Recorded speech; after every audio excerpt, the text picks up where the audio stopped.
देखो चैप्टर के बारे में पहले बेसिक कंसेप्ट समझते हैं। हमारे पास जो एस ब्लॉक एलिमेंट है उसके अंदर दो ग्रुप आते हैं, ये आप सबको पता है। वो दो ग्रुप क्यों आते हैं वो पहले समझते हैं पहले पॉइंट के अंदर। तो आप सब हेडिंग डाल लो पहले, S block elements. S block elements ये आपकी हेडिंग हो गई। इसके अंदर मैंने बोला कि जो एस ब्लॉक होता है उसके अंदर दो ग्रुप्स होते हैं आपके। उसका रीजन क्या होता है पहले पॉइंट के अंदर हम लोग लिखेंगे, क्योंकि एस जो ऑर्बिटल होता है, ये हमारे पास एस ऑर्बिटल है। इस ऑर्बिटल के अंदर कितने इलेक्ट्रॉन आ सकते हैं? 2 इलेक्ट्रॉन आ सकते हैं। इसीलिए एस ब्लॉक एलिमेंट्स में कितने ग्रुप होंगे? उसके अंदर जो ग्रुप्स होंगे वो हमेशा 2 ही हो सकते हैं, 2 से ज्यादा नहीं हो सकते। सिमिलरली अगर हम पी ब्लॉक के अंदर बात करेंगे तो पी ब्लॉक के अंदर पी सब शेल के अंदर हिसाब से देखना पड़ेगा हमें। पी सब शेल के अंदर टोटल जो इलेक्ट्रॉन होते हैं वो गुड मैक्सिमम इवनिंग 6। सर। हाँ good evening, good evening. Sorry आराम सर, आया ना लेट हो। अभी? यस हाँ सर। यार, लास्ट क्लास में भी था, तुम बाहर थे। रिकॉर्डिंग देख ली थी? Yes sir. ठीक है। अभी भी जस्ट चैप्टर स्टार्ट हुआ है तो एस ब्लॉक एलिमेंट आपने हेडिंग डाल ली है। एस का मतलब क्या होता है? एस आपका वो सब शेल है जिसके अंदर मैक्सिमम 2 इलेक्ट्रॉन आ सकते हैं। इसीलिए एस ब्लॉक के अंदर जो ग्रुप्स होंगे वो हमेशा 2 ही होंगे, 2 से ना ज्यादा होंगे ना ही कम होंगे। 2 ग्रुप होंगे, मैक्सिमम को लिया जाता है। पी ब्लॉक के अंदर आते हैं। अगर हम पी ब्लॉक के अंदर देखेंगे, मैं दोनों कंसेप्ट बता रहा हूँ आपको, एस ब्लॉक के भी और पी ब्लॉक के भी, ठीक है। सिमिलरली अब सेकंड पॉइंट के अंदर हम पी ब्लॉक देख लेते हैं। तो सेकंड पॉइंट अगर आप पी ब्लॉक को देखोगे तो वहां पे पी सर एक मिनट ऑर्बिटल के पिछली स्क्रीन दिखा दीजिए। अंदर आ जाएंगे। हेलो, है ना, 6 इलेक्ट्रॉन आ जाएंगे। 6 इलेक्ट्रॉन का मतलब क्या हो जाएगा? इसके अंदर जो ग्रुप हो जाएंगे वो 6 ग्रुप होंगे, जो कहाँ कहाँ से होते हैं? ग्रुप नंबर 13 से लेके ग्रुप नंबर 18 तक। तो ग्रुप नंबर 13 से लेके ग्रुप नंबर 18 वाले आपके जो भी एलिमेंट्स हो गए वो हो गए आपके पी ब्लॉक के एलिमेंट्स। ठीक है, नंबर ऑफ ग्रुप्स कैसे निकालते हैं ये आइडिया आपको लग गया होगा। अब हमें क्या करना होगा इस चैप्टर के अंदर, मैं दोनों का पहले जो पॉइंट बता रहा हूँ दोनों के अंदर आएंगे, एस के भी पी के भी। बाकी सबके अरे इंडिविजुअल एक अपनी बार अपनी। एस और बता दोगे आप, एस में कितने वो कौन से ग्रुप हाँ से एस कौन से के ग्रुप अंदर तक यार, का? जैसे एस जो सबशेल होता है ना। सर पिछली स्क्रीन दिखा दीजिए ना आप। पिछली स्क्रीन में कुछ नहीं है यार, ये हमारा सिंपल सा है, ये एस ऑर्बिटल है। इसके अंदर कितने? 2 इलेक्ट्रॉन है, इसलिए इसके अंदर ग्रुप कितने होंगे? 2 ग्रुप आएंगे।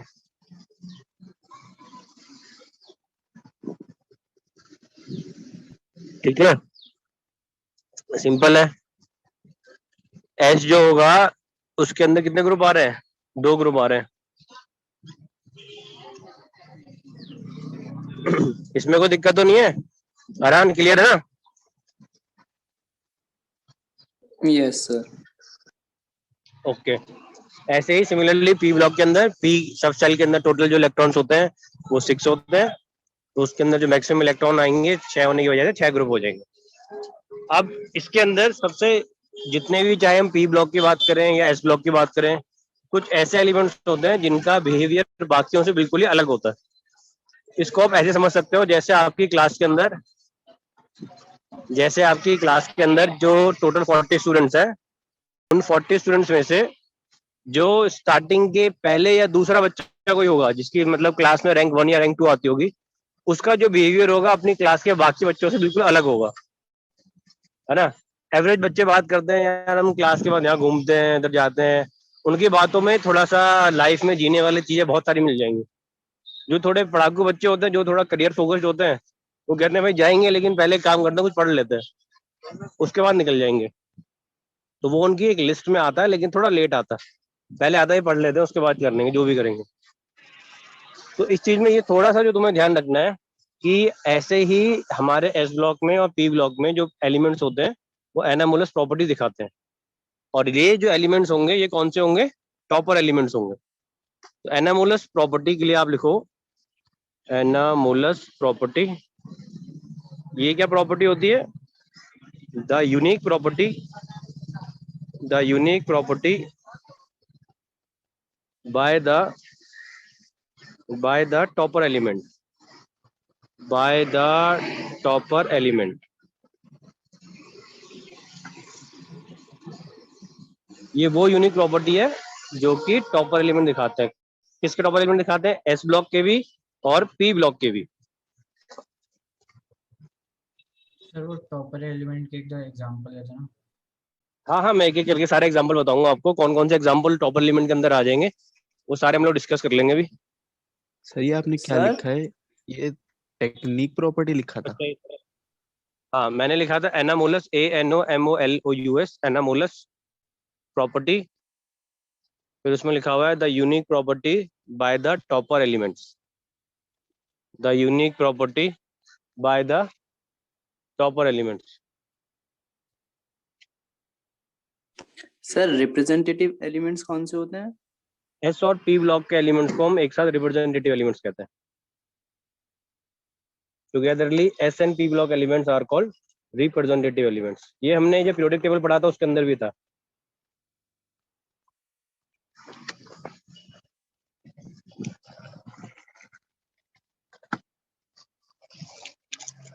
ठीक है, ये पॉइंट नोट हो गया। अब थोड़ा सा इमेजिन करो और सोचो, एस ब्लॉक के अंदर जो एलिमेंट्स आते हैं उसमें टॉपर एलिमेंट कौन सा होगा? ग्रुप 1 के अंदर सबसे पहले एलिमेंट कौन सा आता है? Sir lithium. हाँ, तो लिथियम क्या हो गया? टॉपर एलिमेंट हो गया ग्रुप 1 का। ग्रुप 2 के अंदर टॉपर एलिमेंट कौन सा आता है? बेरिलियम, है ना? तो अगर मैं एस ब्लॉक के अंदर बात करूं तो टॉपर एलिमेंट कौन कौन से हो गए आपके? लिथियम हो गए, बेरिलियम हो गए। लिथियम हो गया ग्रुप 1 का, अल्कली मेटल का, और बेरिलियम हो गया ग्रुप 2 का। देखो तुम्हारे स्कूल में जो भी क्वेश्चन बनेगा ना, वो क्वेश्चन इन्हीं में से बनेगा मेनली। मतलब क्वेश्चन इसमें रीजनिंग टाइप के क्वेश्चन पूछे जाएंगे। तुमसे कहेगा कि कोई एलिमेंट है, जैसे लिथियम है, ये ऑक्साइड बनाता है, वो जो कि ज्यादा एसिडिक होते हैं, बाकियों के बेसिक होते हैं, ऐसा क्यों?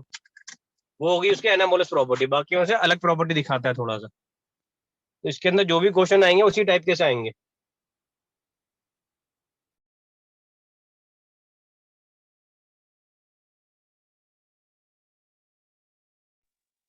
अब अगर हम पी ब्लॉक की बात करें तो पी ब्लॉक के अंदर जो एनामोलस प्रॉपर्टी दिखाने वाले एलिमेंट्स हैं वो ग्रुप नंबर 13 का हो जाएगा बोरोन, फिर कार्बन, नाइट्रोजन, ऑक्सीजन, क्लोरीन, और उसके बाद तुम्हारा ग्रुप नंबर 18 का हीलियम आ गया।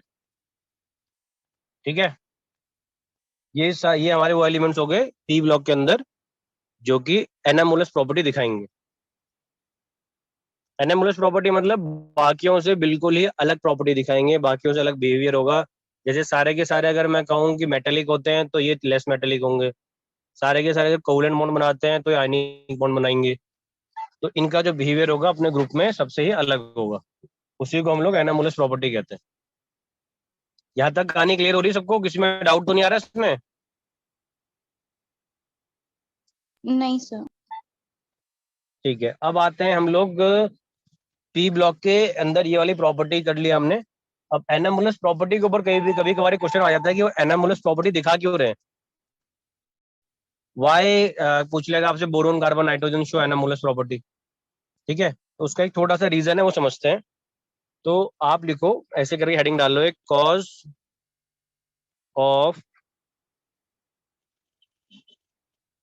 Cause of anomalous property.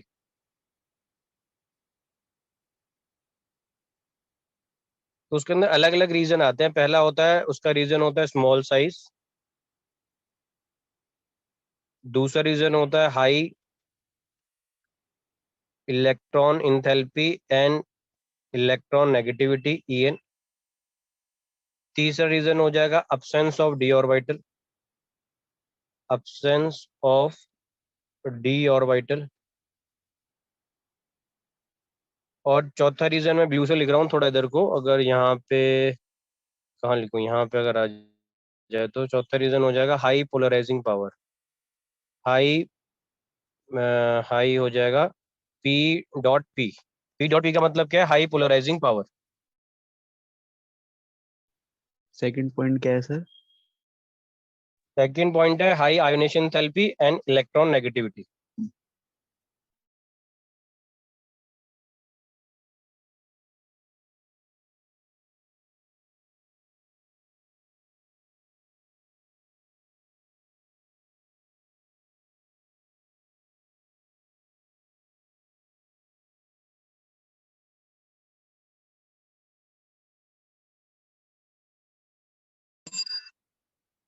ये चारों पॉइंट पहले ध्यान से नोट कर लिए।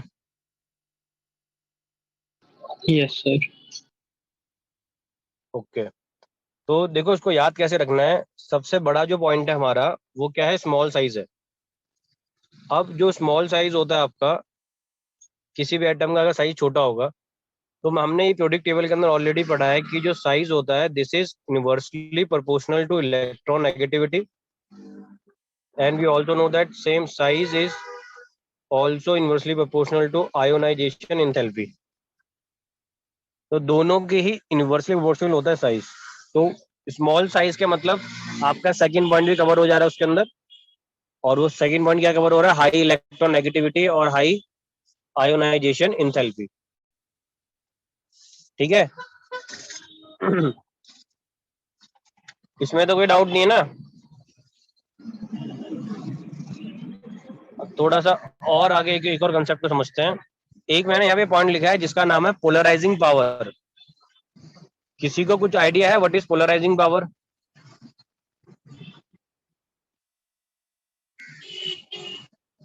बताओ बताओ, क्या होता है पोलराइजिंग पावर? चार्ज अपॉन में साइज का रेशियो। ठीक है, पोलर मतलब क्या होगा, चार्ज, प्लस का चार्ज माइनस का चार्ज, दो अपोजिट चार्ज को हम पोलर कहते हैं। और पोलराइजिंग पावर का मतलब क्या हो गया, चार्ज और साइज का रेशियो हम पोलराइजिंग पावर कहते हैं। तो इसको भी आप नेक्स्ट पॉइंट में लिख सकते हो, मैं यहाँ पे लिख देता हूँ, चार्ज और साइज का ratio that is called polarising power. एक सेकेंड।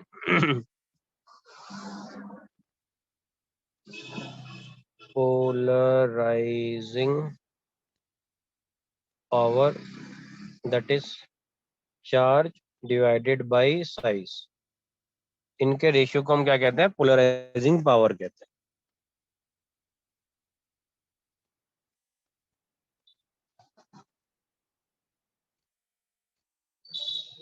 ये पॉइंट्स हमने नोट कर लिया। यस। तो अब अगर तुम्हारे पास कोई भी क्वेश्चन दिखता है और उन क्वेश्चंस के अंदर, क्योंकि आपके एग्जाम में 50% क्वेश्चन इसी के ऊपर सेट हो जाता है, ज्यादातर यही कोई एलिमेंट दे देगा, पूछेगा कि ऐसा क्यों हो रहा है, वाई। तो आपने लिखना है it is due to anomalous property, और जो मैंने 4 रीजन लिखा है वो आपको बताने हैं यहाँ पे। उसके अलावा कोई रीजन में बताने की जरूरत नहीं है। ठीक है, अब थोड़ा सा और आगे चलते हैं जी। और अल्कली मेटल्स के अंदर जो हम लोगों ने एक नोट शेयर करे थे, ये तो हो गया कंसेप्ट, इंट्रोडक्शन के अंदर सारा कंसेप्ट है जहाँ पे हमारे इंपॉर्टेंट चीज आती है। अब जो सिंपल सिंपल चीजें हैं वो हम देख लेते हैं जल्दी से फटाफट। तो मैं आपको नोट शेयर कर लेता हूँ यहाँ से, उससे क्लियर हो जाएगा। ओके, कहाँ गया screen share, start now. Start now में जाएंगे, नोट्स में जाएंगे, अल्कली मेटल के नोट्स ओपन कर देते हैं। ओपन हो जाओ भाई। ठीक है जी। तो इसके अंदर जो पहला पेज है वो पूरा क्लियर हो रहा है। When the electron are present in the s subshell then the element will belong to the s block. ठीक है, 2 इलेक्ट्रॉन होते हैं तो उसे क्लियर पता लग रहा है अल्कली मेटल है, दूसरा अल्कलाइन, वो सॉरी ग्रुप 1 हो गया अल्कली मेटल के लिए, दूसरा हो गया अल्कलाइन अर्थ मेटल के लिए। ये भी क्लियरली पता लग रहा है। ठीक है ना। अब देखो यहाँ पे पॉइंट नंबर 3 से हमें समझने की कोशिश करना है। जो आपके पास अल्कली मेटल्स हैं वो कौन कौन से हैं, उनके बारे में कुछ इंपॉर्टेंट कंपाउंड्स भी यहाँ पे लिखे हुए हैं, है ना। जैसे लिथियम हो गया, सोडियम हो गया। लिथियम को हम क्या कह रहे हैं, मोस्ट पावरफुल। अरे यार, एक तो ये व्हाट्सएप वाले भैया। हाँ, लिथियम हो गया हमारे पास most powerful reducing agent. Most powerful reducing agent important है। दूसरी तरफ अगर हम देखें, सोडियम के अंदर 4 कंपाउंड दिए हुए इन्होंने। ठीक है, इस बार के मेरे ख्याल से तुम्हारे क्लास 11 के सिलेबस से ये हटा दिए गए, बट नोट्स में हमारे हैं तो इम्पोर्टेंट है, थोड़ा देखेंगे जरूर इसको। तो सोडियम के 4 इंपॉर्टेंट कंपाउंड कौन कौन से हैं, सोडियम हाइड्रोक्साइड, सोडियम क्लोराइड हो गया, सोडियम हाइड्रोजन कार्बोनेट हो गया, और वाशिंग सोडा हो गया। ठीक है, ये इसके हमारे 4 अपने इंपॉर्टेंट कंपाउंड हो गए। अल्कलाइन अर्थ मेटल के अंदर देखते हैं। ठीक है, वहां मैंने ब्रैकेट में लिखा है बेसिक, तो इसका मतलब क्या है कि अल्कली मेटल बेसिक नहीं होते, अल्कली मेटल भी बेसिक होते हैं but they are more basic. इसका मतलब ये है। क्यों होते हैं alkaline earth metal are more basic? किसी को कुछ idea? Why alkaline earth metal are more basic than alkali metals? Sir electro positive होते हैं।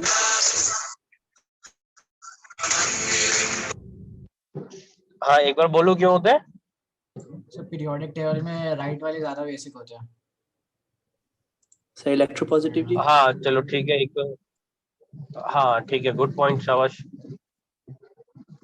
और कोई रीजन किसी को लगता हो? सर आयोनाइजेशन एंथैल्पी सबसे कम होती है। आयोनाइजेशन थेरेपी यार वो बेसिसिटी के ऊपर कैसे डिपेंड होगी? देखो यार सिंपल ये चीज है, जैसे तुम्हारे अल्कली मेटल के अंदर सोडियम आता है ना, सोडियम को अगर किसी बेस के साथ मिलाओगे या वाटर के साथ मिलाओगे तो क्या बना देता है? NaOH बना लेगा। तो उसमें OH कितना लग रहा है? एक ही लग रहा है। सिमिलरली अगर मैं सोडियम की जगह मैग्नीशियम का इस्तेमाल करूं तो मैग्नीशियम जब वाटर के साथ रिएक्ट करेगा तो क्या बन जाएगा? MgOH2। तो उसमें कितने OH लग रहे हैं? 2 OH लग रहे हैं, इसलिए वो क्या हो गया? ज्यादा बेसिक हो गया। पॉइंट समझ में आ रहा है सबको क्या कहना चाह रहा हूं मैं? NaOH के अंदर एक OH है और MgOH2, Mg के साथ में OH कितने हो गए? 2 OH हो गए। इसलिए कंफर्म हो गया है कि MgOH2 का मतलब वहां पे जो कंपाउंड्स है वो ज्यादा बेसिक नेचर के होंगे। ठीक है ना, इसमें कोई डाउट तो नहीं है? लेकिन नहीं जब हम सर। ऐसे बेसिक्स वगैरह लेते हैं तो मैंने तो सुना है कि मतलब KOH NaOH बहुत ज्यादा ज्यादा रिएक्टिव वगैरह होते हैं, स्ट्रॉन्ग होते हैं बेसिक बेस। मेरे को दोबारा बोलो, क्या बोला? मैं सुन नहीं पाया ढंग से। मतलब सर मैंने मतलब पहले पढ़ा था कि KOH और NaOH बहुत ज्यादा स्ट्रॉन्ग बेस होते हैं, तो अब क्यों ये सर? हाँ KOH और NaOH स्ट्रॉन्ग बेस होते हैं, बिल्कुल सही बात है। स्ट्रॉन्ग बेस का मतलब ये होता है जो पानी में आसानी से टूट जाए। ठीक है, उसको स्ट्रॉन्ग बेस कहते हैं। वीक बेस वो है जो पानी में आसानी से नहीं टूटते। तो हाँ। MgOH2 जो होते हैं ये पानी में आसानी से नहीं टूटते हैं, लेकिन NaOH पानी में आसानी से टूट जाता है। तो यहाँ पे आप कंफ्यूज मत होना इस तरीके से कि ये स्ट्रॉन्ग बेस है यार, ये सुन के हमने सोच लिया कि वो ज्यादा बेसिक के बारे में बात कर रहे हैं। स्ट्रॉन्ग बेस का सिंपली मीनिंग है which dissociate in water very easily, या कंप्लीटली डिसॉल्व हो जाता है, दैट्स इट। अच्छा but okay when sir, we समझ आ गया से सर। अबाउट दैट समथिंग एक particular compound is strong base, this means it has more number of hydroxyl group, OH group उसमें ज्यादा है, दैट्स इट। इसके आगे हमें उसके बारे में ज्यादा माइंड में नहीं चलाना, वरना कंफ्यूज हो जाएंगे। अब थोड़ा सा और आगे चलते हैं यार। यहाँ पे मैंने पॉइंट लिखा हुआ है lithium and beryllium show anomalous property. Lithium और मैग्नीशियम, बेरिलियम, एल्यूमिनियम, इनका क्या लिखा हुआ है? Diagonal relationship. ये आप लोगों को याद होगा, हमने पीरियोडिक टेबल के अंदर भी पढ़ा है। What is called diagonal? जब हम थोड़ा सा स्ट्रेट की जगह में हम थोड़ा अगर डायरेक्शनली चले जाएं, थोड़ा तिरछा चले जाएं, तो क्या हो जाएगा? डायरेक्शनल नेचर हो जाता है। उसका मतलब क्या होता है? अगर हम डायगनली अगर मूव करते हैं और किसी भी दो एलिमेंट की प्रॉपर्टी सेम हो जाएगी तो उसको हम कहेंगे they are in diagonal relationship. जैसे हमारे पास अर्नव है, अर्नव की एक कोई गर्लफ्रेंड है, लेकिन उसके बावजूद भी अगर अर्नव किसी और के साथ भी सोचता है कि मैं बातचीत करता रहूं और फ्रेंड बना के रखूं, तो अर्नव क्या हो गया? डायगोनल रिलेशनशिप के अंदर जाना चाह रहा है, क्योंकि डायगनली में एक एलिमेंट की प्रॉपर्टी ग्रुप के साथ तो सेम में रहेगी रहेगी, क्योंकि वो ग्रुप का एलिमेंट है। लिथियम की प्रॉपर्टी अपने ग्रुप के बाकी मेंबर के साथ में सेम है ही, लेकिन जो दूसरा पॉइंट है वो ये वाला है कि अगर हम लिथियम को हटा देते हैं और उसके देखेंगे किससे डायगनली मिलता है, तो हमारे पास दूसरा एलिमेंट है मैग्नीशियम। ठीक है, तो कोई भी अगर हम कहें कि डायगनल रिलेशनशिप है तो उसमें आपको एक मेजर पॉइंट जो ध्यान रखना है कि डायगनली का मतलब है हमारी जो मूवमेंट है वो एक ग्रुप में नहीं है, अब उसके साथ वाले ग्रुप में, नेबर वाले ग्रुप के साथ में हम जा रहे हैं। और डायगनल रिलेशनशिप का कॉज क्या होगा? उनका एटॉमिक जो रेडियाई होगा वो काफी सिमिलर होगा एक दूसरे से, इसलिए हम उसको कहेंगे कि they are quite diagonally related to each other. ठीक है, ये पॉइंट क्लियर हो रहा है? Yes sir. अब थोड़ा सा आगे बढ़ते हैं। यहाँ पे देखो एक ये आयनेशन थेरेपी वगैरह तो हमारा पॉइंट क्लियर है। एक अच्छा पॉइंट आया है, वो उसने बोल रहा है यहाँ पे हाइड्रेशन इन थेरेपी। तो हाइड्रेशन एंथैल्पी होती क्या है, जब किसी भी मेटल को आप रिएक्ट कराते हो और आफ्टर रिएक्शन कराने के बाद वो पानी में डिसोशिएट हो जाए, और पानी में डिसोशिएट होने के बाद उसके पास जो छोटे छोटे वाटर के मॉलिक्यूल्स हैं, वो उधर ही कनेक्ट हो जाए, उसको मैं कहूंगा कि they are diagonally related to each other. ठीक है, या इसको आप ऐसे, मैं इसको दूसरे तरीके से समझा दूँ, शायद आपको कंफ्यूजन हो जाएगी, वरना ये हमारे पास माना Li+ है, ठीक है, ये Li+ है आपका, इसका साइज बहुत ही छोटा है, तो ये क्या करेगा, जब ये पानी के अंदर डिसोशिएट होगा तो वाटर के बहुत सारे मॉलिक्यूल्स को अपने ऊपर कैरी कर लेगा, HOH, ये HOH, बहुत सारे HOH इसके पास में आ जाएंगे इस तरीके से। ठीक है, अब जब ये बहुत सारे HOH इसके पास में आ जाएंगे लिथियम के, तो क्या होगा, ये पूरा एक वाटर मॉलिक्यूल का एक और हमारा ऑर्बिट बन गया, जिसको हम कहते हैं कि इसमें जो एनर्जी लगी उसको कहते हैं हाइड्रेशन एंथैल्पी। और अगर लिथियम के सेंटर से लेके मैं इसका डिस्टेंस मेजर करूंगा तो उसको हम कहते हैं हाइड्रेशन रेडियस। तो यहाँ पे कंसेप्ट क्या हुआ, जितना एटम का साइज छोटा होगा उतनी ही ज्यादा होगी उसकी हाइड्रेशन एंथैल्पी, या उतनी ही ज्यादा होगी उसकी हाइड्रेशन रेडियस। ये इसके अंदर एक मेजर इंपॉर्टेंट पॉइंट आ गया। सर बड़े वाले एटम का नहीं होगा ज्यादा हाइड्रेशन रेडियस? हाँ यार, यहीं पे IIT में क्वेश्चन बनता है कि बड़े वाले का क्यों नहीं होता। देखो, बड़ा वाला का साइज तो बड़ा है, लेकिन उसका जो न्यूक्लियर चार्ज है ना, वो बहुत ही हम कहेंगे कि वीक है, स्मॉलर एलिमेंट के हिसाब से। जितना हाँ छोटा सर। साइज होगा उतना ज्यादा न्यूक्लियर चार्ज ज्यादा होगा। ज्यादा न्यूक्लियर चार्ज का मतलब है कि वो आसपास के जो अपोजिटली चार्ज आइंस हैं उनको अपनी तरफ आसानी से खींच लेगा, है ना। तो उस जो जितना ज्यादा खींचेगा उतने बाकी सराउंडिंग इकट्ठा हो जाएगी, सराउंडिंग ज्यादा इकट्ठा हो जाएगी, रेडियस बढ़ गया। तो वो छोटे वाले साइज का होता है, इसीलिए ये IIT 2000 जो मैं तुम्हारे साथ डिस्कस करा है, 2017 का क्वेश्चन है। समझ आ गया। ठीक है, ऐसे कई क्वेश्चन है जो हम ऑलरेडी डिस्कस कर चुके हैं, बट तुम्हें वो मैंने बताया नहीं है कि ये किस ईयर में आया हुआ है, क्या क्वेश्चन है। बस आप क्वेश्चन करते रहो, आराम से मस्त होकर सुनते रहो, ये जानने की जरूरत है क्या है कौन सी ईयर का। फिजिकल प्रॉपर्टीज के ऊपर देखो, आपको कलर याद रखने बहुत जरूरी है। यहाँ पे कलर दिए हुए हैं, लिथियम का, सोडियम का, सबके कलर है। कलर के ऊपर 2019 2020 के ऊपर बहुत क्वेश्चन बन रहे हैं इसके ऊपर।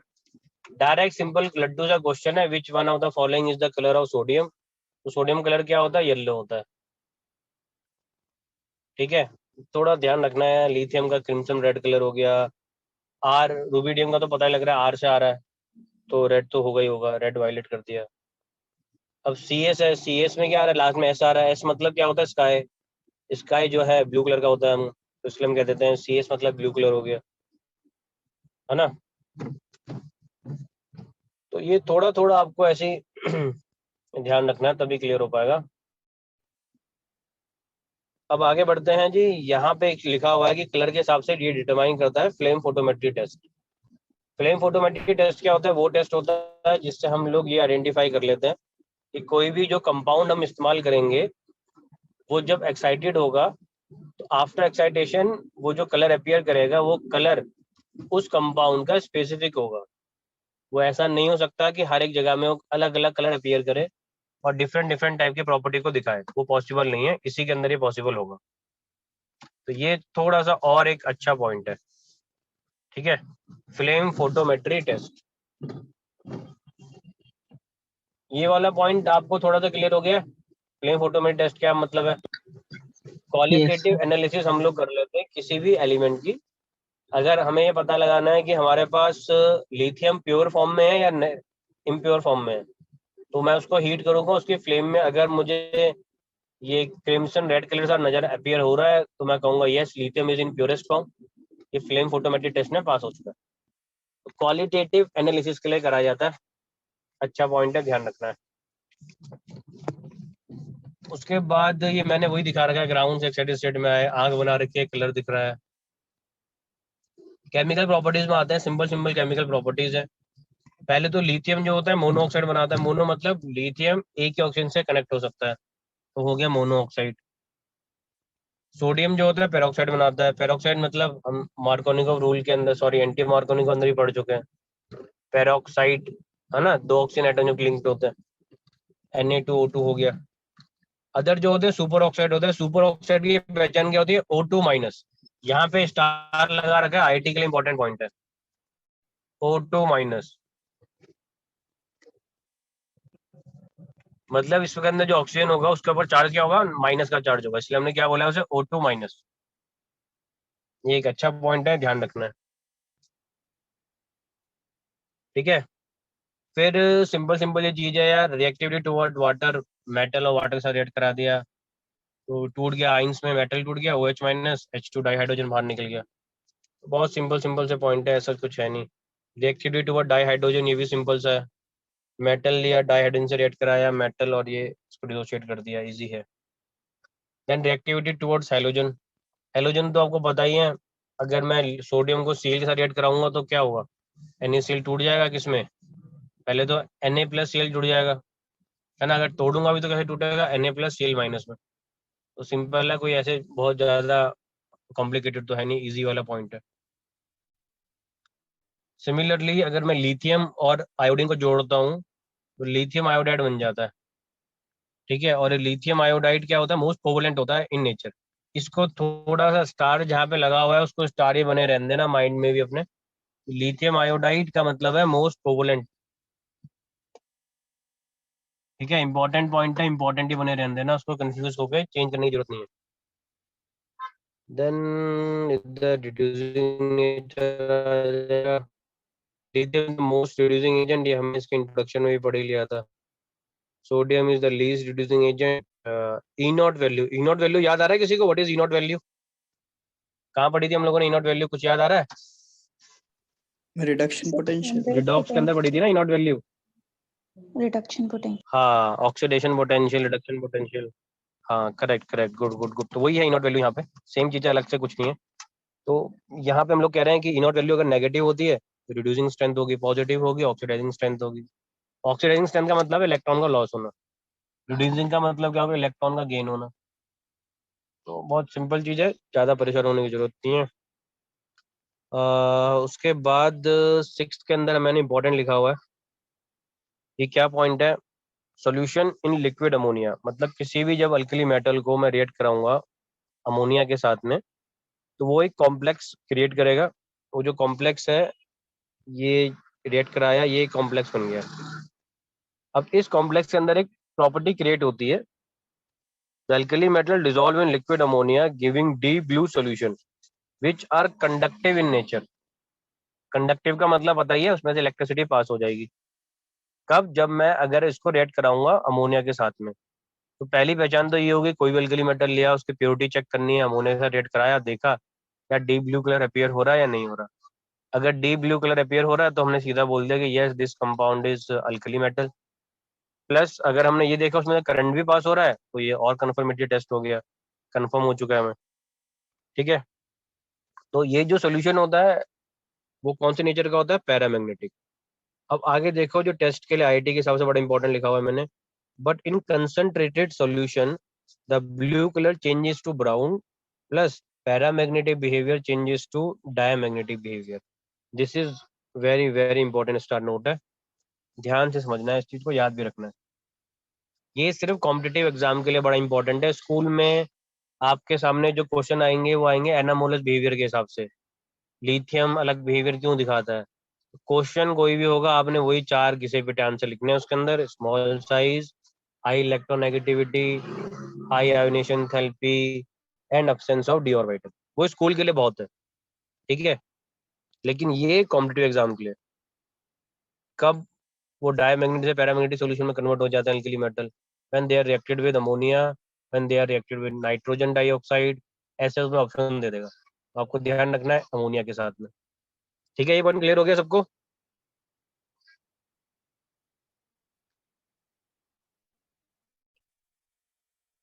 अब यहाँ पे आता है जनरल प्रॉपर्टी अल्कली मेटल। तो सिंपल प्रॉपर्टी है, ये जस्ट आपको रीड करनी है। लिथियम फॉर्म करते हैं कौन कौन से? पेरोक्साइड, ये दिखा रखे हैं। अच्छा, लिथियम यहाँ पे पेरोक्साइड भी दिखा रहा है, देखो ये रहा Li2O2। पहले हमने देखा था कि लिथियम सिर्फ मोनोऑक्साइड दिखाता है LiO, बट ये पेरोक्साइड की फॉर्म में एग्जिस्ट कर पा रहा है।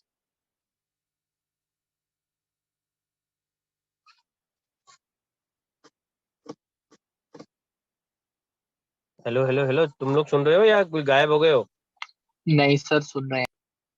हाँ ठीक ठीक, बिल्कुल ही चुप हो गए थे, पता ही नहीं लग रहा कि चल भी रहा है कुछ नहीं। रिएक्शंस हैं, इसके बाद हमने सेकंड पॉइंट के अंदर, यहाँ पे बी पॉइंट के अंदर रिएक्शंस के अंदर क्या है आपके पास, कोई भी M2O टाइप का कंपाउंड हो या M2O2 टाइप का कंपाउंड हो। M2O2 समझ रहे हो आप, पेरोक्साइड वाला, और M2O वाला मतलब नॉर्मल मोनोऑक्साइड टाइप के कंपाउंड होंगे। इनको वाटर से रिएक्ट कराओगे, किस में टूट रहा है? सारे आइंस में टूट जा रहे हैं। सिंपल रिएक्शन है, ज़्यादा दिमाग नहीं लगाना। और अगर MO2 टाइप के कंपाउंड होगा, मतलब कि सुपर ऑक्साइड वाले कंपाउंड जो होंगे, ये येलो कलर के होते हैं और पैरामैग्नेटिक बिहेवियर दिखाते हैं।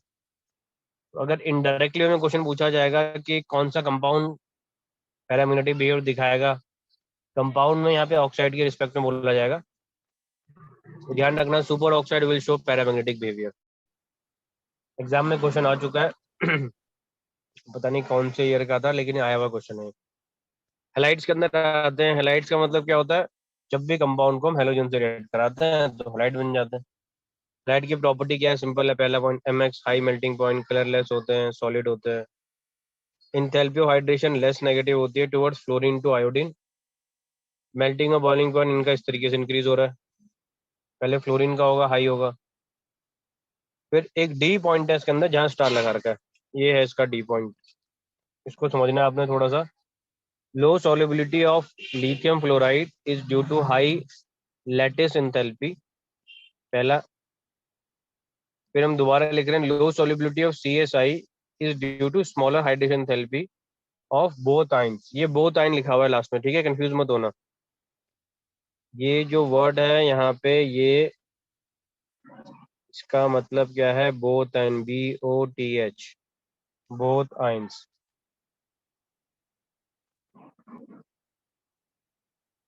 इसके बाद के पॉइंट आते हैं, salt of oxo acid.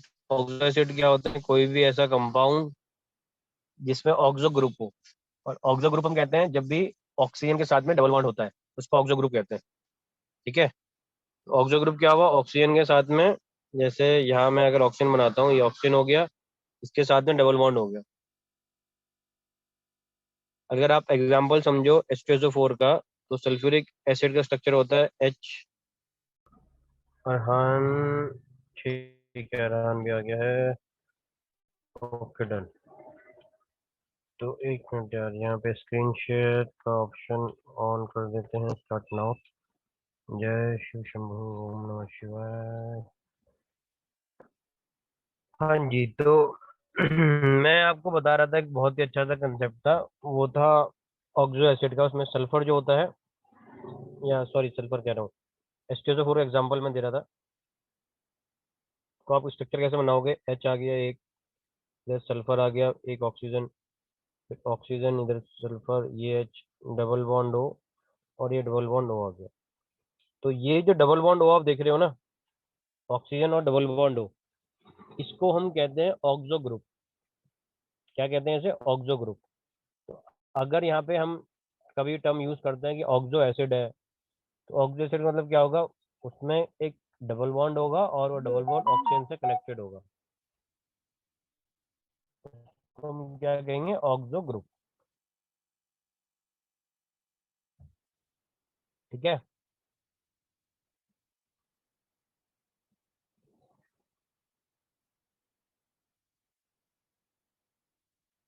Note हो गया ना? ये हटा दूं?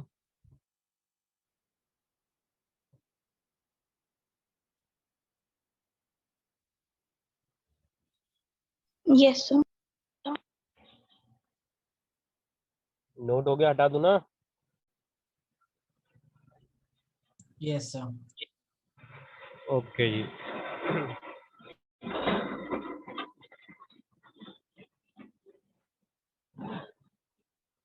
ओके, बाकी तो अच्छे वैसे पॉइंट है। लिथियम का एनामोलस बिहेवियर, ये सिंपल पॉइंट है, कोई डिफिकल्ट नहीं, आसानी समझ में आ जाएगा। लिथियम हार्डर होते हैं, लीस्ट रिएक्टिव होते हैं। डिलिक्वेशन नेचर, डिलिक्वेशन का मतलब क्या होता है, ये ध्यान से नोट कर लो। डिलिक्वेशन का मतलब ऐसे कंपाउंड जो वाटर के मॉइस्चर से भी रिएक्ट कर जाते हैं। The compound which can react in the presence of moisture, उसको हम कहेंगे डिलिक्वेशन नेचर। फिर उसके बाद यहाँ पे बाकी इधर आ जाओ, डाइकेशनशिप लिथियम और मैग्नीशियम का हमने आगे नोट करा हुआ था। उसके अंदर आपको ध्यान रखना है, एक मिनट यार, ये कहाँ गया डाइकेशनशिप, हाँ वो लिथियम मैग्नीशियम का होता है, हमने लिख दिया ना, ठीक है डन। दोनों के दोनों लिथियम और मैग्नीशियम हार्ड होते हैं, फिर रिएक्टिविटी इनकी स्लो होती है वाटर के साथ में, do not form super oxide. Solid HCO3 that is solid hydrogen carbonate not formed by both lithium and magnesium। LiCl और MgCl2 दोनों के दोनों soluble होते हैं इथेनॉल के साथ में। ये सिंपल पॉइंट है, जस्ट रीड करने वाले पॉइंट है। यहाँ पे बहुत अच्छा इंपॉर्टेंट रिएक्शन है जी, इसको हम कहते हैं वॉशिंग सोडा की। ये बहुत ही प्यारी रिएक्शन है। पहले तो क्वेश्चन डायरेक्ट पूछा जाएगा, वॉशिंग सोडा का फॉर्मूला क्या होता है और कितने नंबर वाटर मॉलिक्यूल इससे कनेक्टेड होते हैं। उसको हम कई बार वाटर ऑफ क्रिस्टलाइजेशन भी कहते हैं। तो वाटर ऑफ क्रिस्टलाइजेशन का मतलब है how many water molecules are connected with the major compound. यहाँ पे मेजर कंपाउंड के साथ में 10 वाटर मॉलिक्यूल कनेक्टेड है, तो उसको 10H2O याद रखना, डेकाहाइड्रेटेड। रिएक्शन के अंदर 4 स्टेप है, सिंपल रिएक्शन है। हर एक स्टेप जो हमने इसमें करा है, पहला जो स्टेप होगा वो लास्ट स्टेप का मेन कंपाउंड है। जैसे अमोनिया वाटर कार्बन डाइऑक्साइड करा, कंपाउंड बना क्या, NH4 2CO3। सेम कंपाउंड ले लिया NH4CO को वाटर से और CO2 से रिएक्ट करा दिया, फिर जो कंपाउंड बना NH4HCO3 अमोनियम हाइड्रोजन कार्बोनेट, इसको ले लिया और फिर रिएक्ट करा दिया सोडियम क्लोराइड से। जो कंपाउंड बना वो बना लास्ट में NaCl के बाद सोडियम हाइड्रोजन कार्बोनेट NaHCO3, ठीक है। फिर सेम कंपाउंड दोबारा हमने ले लिया स्टेप नंबर 4 पे।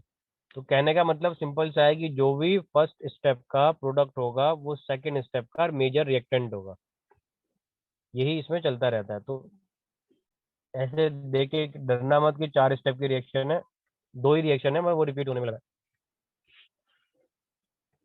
उसके बाद इसके अंदर एक पॉइंट आता है फॉर प्रिपरेशन ऑफ अमोनिया। इसका इस्तेमाल हम क्या करते हैं, जो NH4Cl है, NH4Cl जो कि थर्ड स्टेप के अंदर हमारा क्रिएट हुआ था, ये NH4Cl, इसको हम क्या कर रहे हैं, रिएक्ट करा दे रहे हैं कैल्शियम हाइड्रोक्साइड के साथ में, CH2। अमोनिया बन रहा है, साथ में हमारा कैल्शियम क्लोराइड बन रहा है और वाटर के मॉलिक्यूल भी बाहर निकल रहा है। तो सिंपल चीज़ है, आसान सी चीज़ की रिएक्शन है, ध्यान रखना है। उसके बाद थोड़ा सा और आगे बढ़ते हैं। सोडियम क्लोराइड इवेपोरेशन होता है इसका सी वाटर से। 50 लाख टन हम हर साल निकालते हैं नमक को। इसका टेम्परेचर देख लो कितना ज़्यादा है, 1081 केल्विन, बहुत ही हाई टेम्परेचर होता है। यूजेस तो आपको पता ही है, टेबल सॉल्ट वगैरह में, NaOH के प्रिपरेशन करने में, तो सिंपल चीज़ है। ऐसे ही दूसरा कंपाउंड है सोडियम हाइड्रोक्साइड। ये ध्यान रखना है कि कौन से इलेक्ट्रोकेमिकल सेल से ये बनता है। स्टार पॉइंट लगा रखा है मैंने, केस्नर केल्नर सेल। सेल मतलब क्या हो गया, आपकी एक इलेक्ट्रोकेमिकल प्रोसेस है जिसके अंदर कैथोड भी होगा एनोड भी होगा। इसके अंदर जो आपका कैथोड है तो हमने मरकरी रखा हुआ है, ठीक है, एनोड को कार्बन रखा हुआ है। इलेक्ट्रोलाइटिक जो मीडियम डाला है वो क्या डाला हुआ है हमने, ब्राइन सॉल्यूशन। फिर रिएक्शन दिखा दी कैथोड के अंदर और एनोड के अंदर समझा दिया। सिंपल सी रिएक्शन है Na वाली और क्लोरीन वाली। सोडियम हाइड्रोक्साइड का uses soap manufacturing, petroleum refining, textile industries. तो इजी टाइप का है, कोई इसमें ज़्यादा दिमाग नहीं लगाना। इसके बाद आता होगा baking soda, sodium hydrogen carbonate. Baking soda बहुत सिंपल सा ही है, ज़्यादा दिक्कत है नहीं इसके अंदर। ये पफिनेस क्रिएट करने के अंदर यूज होता है पेस्ट्रीज वगैरह में। CO2 वगैरह इसमें से क्रिएट हो जाता है, जो पेस्ट्री के अंदर थोड़ा सा फ्लफीनेस ले आता है। रिएक्शन क्या है, Na2CO3 वाटर से रिएक्ट करा है, CO2 क्रिएट हो गया, नाम से पता लग रहा है CO2 गैस है अपनी, पफिनेस क्रिएट हो जाएगी। पेस्ट्रीज वगैरह में ये सब इस्तेमाल कराया जाता है, हर एक खाने के अंदर बेकिंग सोडा डाल देना है। बायोलॉजिकल इंपॉर्टेंस सोडियम पोटेशियम, बहुत सिंपल सी चीज़ है। मेरे ख्याल से अरहान को तो इसके बारे में पता होगा, कंडक्टिविटी वगैरह में, सेल पोटेंशियल के बारे में, मेंटेनेंस के अंदर यही काम करता है। सोडियम पोटेशियम पंप पड़ा होगा बल्कि। यहाँ पे जी आपका जो ग्रुप है वो पूरा खत्म हो जाता है, अल्कली मेटल वाला। नोट्स आपके पास है ही, जस्ट इसी को एक बार रीड कर लेना, या अगर और स्ट्रॉन्ग करना है तो पढ़ के कर लेना। ठीक है, यहाँ तक क्लियर है? Yes, sir. एक काम और करता हूँ मैं, दूसरा वाला भी यार स्टार्ट कर देता हूँ। दूसरा वाला हमारा और भी सिंपल सा है। एक मिनट, ये मैंने क्या कर दिया, alkaline earth metal. Screen share start now. Alkaline earth metal तो हो गया, ये रहा आपका अल्कलाइन अर्थ मेटल। डन। ये भी बहुत सिंपल सा आपका है, बेसिक बेसिक कंसेप्ट। इसके ऑलरेडी हमने वही वाले फॉलो करना है जो कि अल्कली मेटल वाले थे। पहले पॉइंट के अंदर सारे इन्होंने क्या दे रखा है, नंबर 1 पॉइंट के अंदर एलिमेंट दिए हुए हमने, उनके एटॉमिक नंबर और उनका electronic configuration. Alkaline are more basic than alkali metals, पहले ही पता लिखा रखा है मैंने, यहाँ पे NaOH दिखा रखा है अल्कली मेटल का, और यहाँ पे क्या दिखा रखा है MgOH, जो आपको पहले क्लियर हो जाएगा। Hydration enthalpy again inversely proportional to size होती है, सेम पॉइंट है। बेरिलियम और magnesium do not undergo flame photometry test, this is very important point. ये पॉइंट आपके लिए इंपॉर्टेंट है, चाहो तो आप 4th पॉइंट को स्टार पॉइंट लगा सकते हो, है ना। क्यों नहीं देते फ्लेम फोटोमेट्री टेस्ट? क्योंकि बेरिलियम और मैग्नीशियम के ऊपर एक ऑक्साइड की लेयर होती है, इसीलिए ये कभी भी फ्लेम फोटोमेट्री टेस्ट नहीं देते। केमिकल प्रॉपर्टीज में आते हैं। इसकी केमिकल जो प्रॉपर्टीज है, ये आ गया आपका, पहली प्रॉपर्टी हो गई सिंपल वाली, reactivity towards air and water. Beryllium magnesium has oxide layer in outer surface and so chemical inert होता है, मैंने पहले ही बताया अभी आपको। पाउडर्ड बेरिलियम रिएक्ट करता है बहुत अच्छे तरीके से ऑक्सीजन के साथ में। क्यों करता है पाउडर्ड फॉर्म में? किसी को कुछ आइडिया वाई?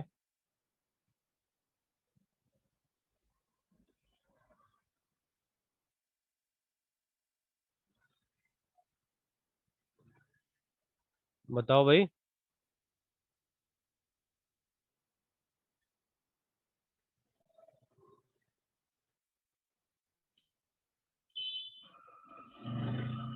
कुछ तो बोलो, सारे के सारे चुप बैठे हो। स्क्रीन मैंने ऑफ कर दिया, अब तो बताओ। एक बार प्लीज क्वेश्चन रिपीट कर दीजिए। क्वेश्चन ये था कि पाउडर्ड फॉर्म में बेरिलियम क्यों ज्यादा रिएक्टिव हो जाता है?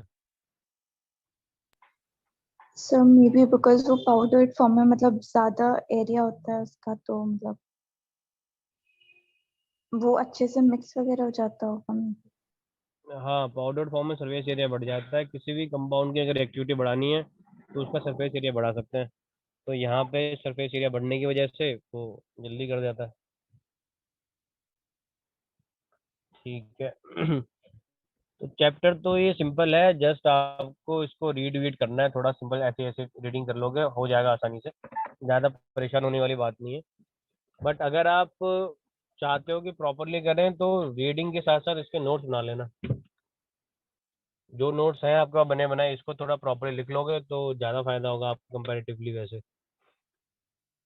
ठीक है। बाकी इसके अंदर मैं देखता हूँ, वैसे स्क्रीन शेयर तो मैंने कर ही दी है, नोट्स हैं ये तुम्हारे पास। नोट्स तो पहले भी मैंने इसके टेस्ट के लिए बोला था, तब आप लोगों ने पढ़े थे या नहीं पढ़े थे? तब भी नहीं पढ़ा होगा। यस सर, पढ़े थे। पढ़े थे सर। चलो, फिर तो चलो अच्छी बात है, फिर तो तुम लोगों को इसे समझ में आएगा। मैं कुछ स्टार पॉइंट इसमें दिखा रहा हूँ, जैसे ये लास्ट वाला पॉइंट आता है, ये बड़ा स्टार पॉइंट आता है, यहाँ पे आईटी में क्वेश्चन बन सर चुका ये है। राइटिंग किसकी है? यार ये राइटिंग मेरी नहीं है, मेरे स्टूडेंट की है, एक पढ़ाया हुआ मेरा है सारा। इसके अंदर क्या होता अच्छा, है, ओके। सीमेंट जो है ना, वो आपको पूछा जाएगा सीमेंट के अंदर हम ऐसा क्या कंपाउंड मिला दें जो सीमेंट के सेटलिंग का टाइम को थोड़ा सा डिले कर दे।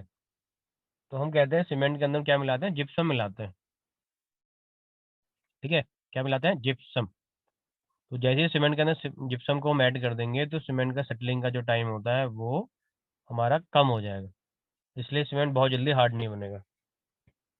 तो कितना परसेंट जिप्सम मिलाते हैं, 5%। यहाँ हमने मेंशन नहीं कर रखा है कितना परसेंट है, 5% जिप्सम यहाँ पे ऐड होता है, ये आपको ध्यान रखना है। ठीक है।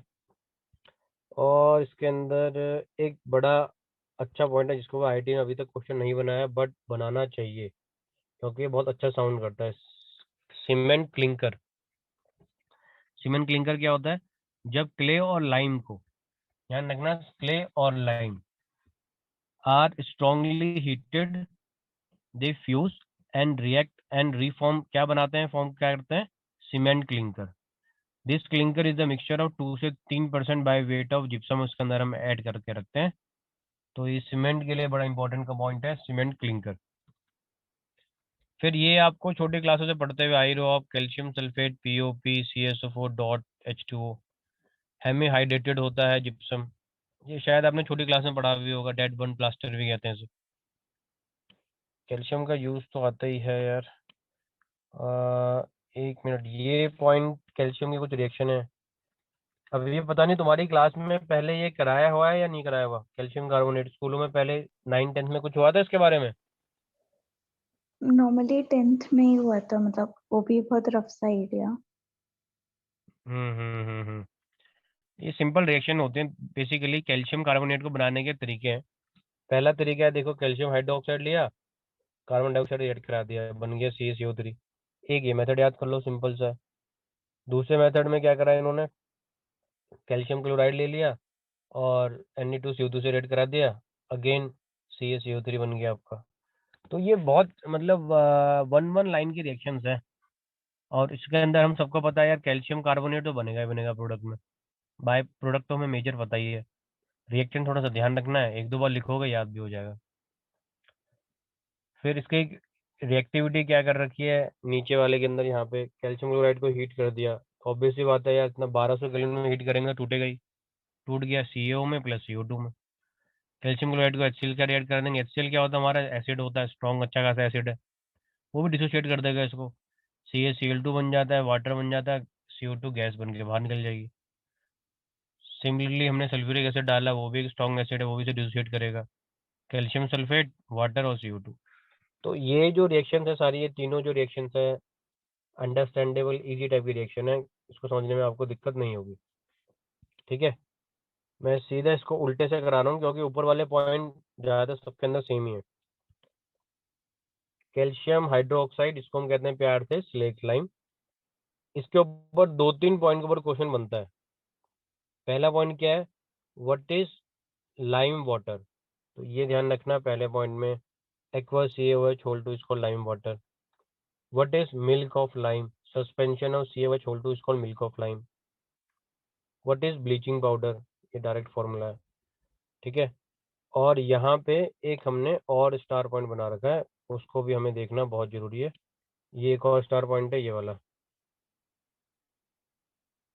क्या लिखा हुआ है इसमें? AU AG KAl and beryllium.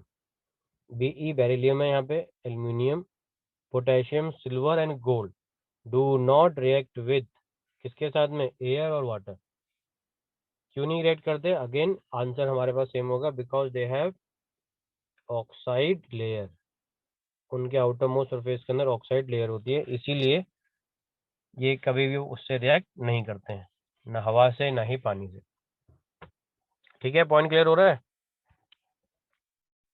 Yes sir. Easy easy से है ये, एस ब्लॉक छोटा चैप्टर है, ज़्यादा इसमें दिमाग लगाना नहीं है। Anomalous property, beryllium aluminium diagonal relationship, simple चीज है। एक यहाँ पे एक पॉइंट बन सकता है, वहाँ मैं स्टार्ट कर देता हूँ। डायगोनल रिलेशनशिप बेरिलियम एल्यूमिनियम के अंदर ये एक पॉइंट आ सकता है जो हमने फिडल क्राफ्ट के अंदर पढ़ा है कॉम्पिटिटिव में। The chlorides of both beryllium and aluminium have Cl bridge chloride structure in vapour phase used as a Friedel Crafts catalyst. मतलब फिडल क्राफ्ट कैटलिस्ट के अंदर का मतलब, कहने का मतलब क्या है, वहाँ पे हम एनहाइड्रस AlCl3 यूज करते हैं। अब हम यहाँ पे कह रहे हैं एल्यूमिनियम का डायगोनल रिलेशनशिप है किसके साथ में? बेरिलियम के साथ में। तो हम क्या कह देंगे कि AlCl3 की जगह में BeCl3 भी यूज हो सकता है as a Friedel Crafts catalyst because of the diagonal relationship of aluminium with beryllium. ये आपका अच्छा पॉइंट आ जाएगा यहाँ पे, ये ध्यान रखना है। ठीक है,